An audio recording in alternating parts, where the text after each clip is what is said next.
చెప్పి అక్కడ సంబరాలు చేసేసుకున్నాడు. తర్వాత ఆ దేశ ప్రజలే వాళ్ళని తిప్పికొట్టారు, చీపమ్మన్నారు. అదే ఇమ్రాన్ దిగిపోయాడు. మీరు చూడండి, అప్పుడు ఇమ్రాన్ ప్రభుత్వం పడిపోయింది కదా భారత్తో యుద్ధం తర్వాతనే.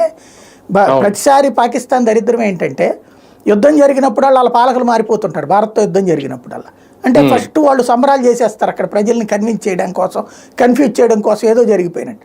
ఆ తర్వాత వాళ్ళు పోతా ఉంటారు. ఒక్కోసారి ఉరివేయబడ్డాడు కూడా, బుట్టో లాంటోడు ఉరివేయబడ్డాడు కూడా కదా గతంలో. అట్లాంటిది ఉంటుంది పరిస్థితి. ఇప్పుడు బిలావల్ భుట్టో వాళ్ళ తాత అప్పుడు ఉరేయబడ్డాడు ఆ రోజున.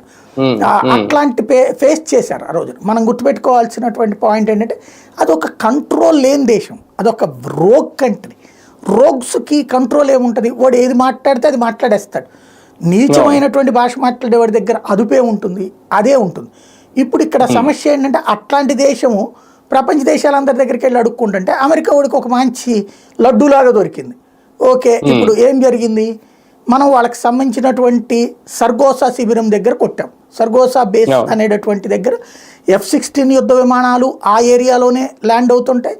అట్లాగే అక్కడ ఉన్నటువంటి ఆ నీలం కొండల దగ్గరనే అణుస్థావరం కూడా ఉందన్నటువంటిది ప్రపంచం మొత్తానికి తెలుసు. అక్కడ ఆ మొఖం దగ్గర కొట్టొచ్చాం మనం డైరెక్ట్గా. కొండ మీద కొడితే శాంతం బూడిదైపోయింది. పాకిస్తాన్ ఏం మిగిలేదు కాదు ఇప్పుడు. ఆ రేడియేషన్ మనకు కూడా సమస్య, రాజస్థాన్, పంజాబ్ ఆ ప్రాంతాలకు కూడా. అందుకని చెప్పేసి మనం ఆ అణుస్థావరం మొత్తాన్ని ధ్వంసం చేయాలనుకోవాలి. పద్దాక అణుబెదిరింపు చేస్తుంటాడు కదా, ముందు అది బయటికి తీయాలంటే అక్కడే వెళ్తే ఇంకేం తీస్తాడు వాడు. అందుకని అక్కడ దాని తలకాయ మీద కొట్టాం. అది బయటికి చెప్పం మనం. అందుకని నిన్ను అడిగారు కూడా, అడిగినప్పుడు విలేకరులు అడిగితే కూడా నిజమా నీలం టవర్స్లో ఉంటుందా? అయ్యో మేము ఇచ్చిన లిస్ట్లో అది లేదు కదండి, మీరు సమాచారం ఇచ్చినందుకు థ్యాంక్స్ అంటూ సర్కాస్టిక్గా జోకేశాడు ఆయన, IAF భారతి గారు. అంటే